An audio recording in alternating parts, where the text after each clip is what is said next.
Honorable Vijita Herath, Foreign Minister of Sri Lanka, High Commissioner Santosh Jha, members of our two delegations, friends from the media, good morning, namaskar, ayubavan, vanakkam.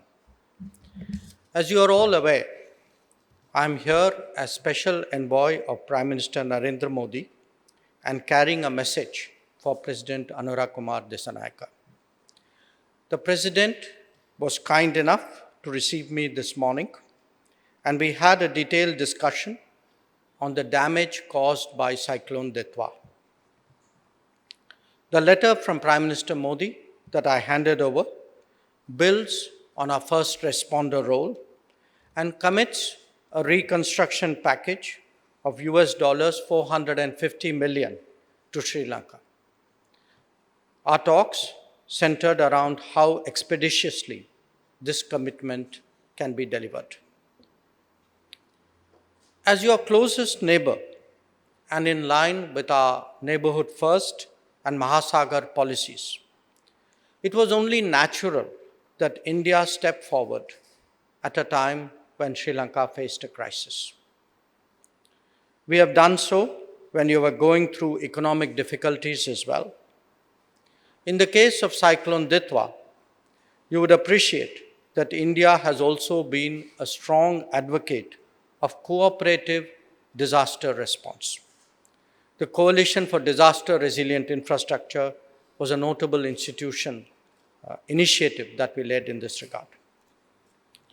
India's relief and assistance mission, Operation Sagar Bandhu, commenced on the very day that Cyclone Ditwa made landfall.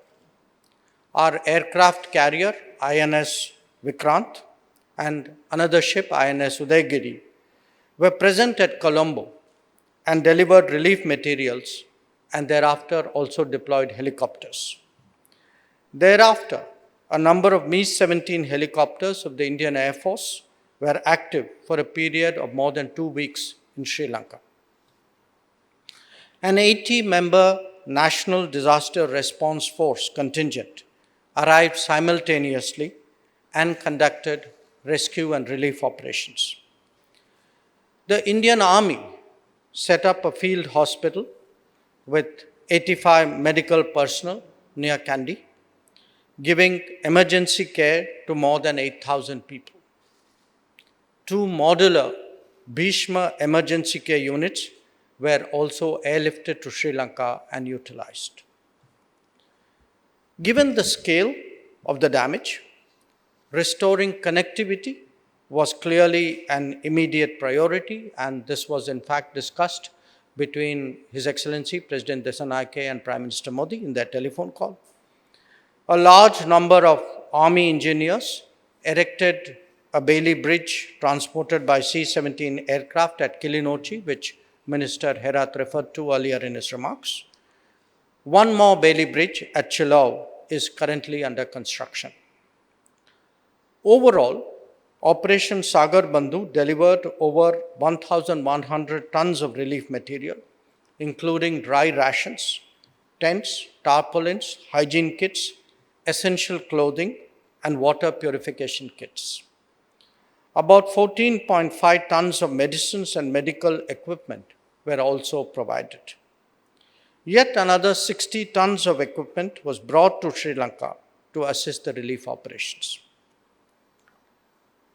Recognizing the urgency of rebuilding, Prime Minister Modi directed that we now engage with the Sri Lankan government to address their priorities in that regard. The assistance package that we have proposed is worth $450 million. It will include $350 million in concessional lines of credit and $100 million of grants. This package is being finalized in close consultation with the government of Sri Lanka. Our assistance will cover sectors worst affected by this cyclone, including 1. Rehabilitation and restoration of road, railway, and bridge connectivity. 2. Support for construction of houses fully destroyed and partially damaged. 3. Support for health and education systems, in particular those that have been damaged by the cyclone. 4. Agriculture, including to address possible shortages in the short and medium term. And 5. Working towards better disaster response and preparedness. We are conscious that work towards mitigating the impact of Cyclone Ditwa on the people of Sri Lanka must be done in the quickest time possible. We are discussing an effective coordination mechanism for earliest possible delivery. Let me also add that there are other ways by which India can and will be of support to Sri Lanka. You are a significant tourism economy, and Minister, let me assure you that we will continue to encourage tourism traffic from India in that regard. Similarly, an increase in foreign direct investment from India can also boost your economy at a critical time. Our discussions will therefore keep in mind promoting a deeper cooperative relationship between our two countries.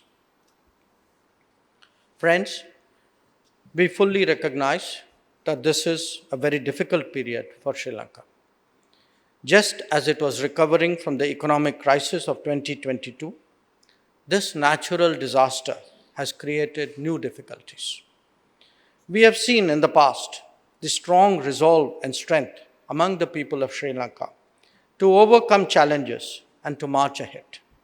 I can assure you that India stands firmly with Sri Lanka more than ever before, and I'm sure that Sri Lanka will once again demonstrate its great resilience in recovering from this adversity. Thank you.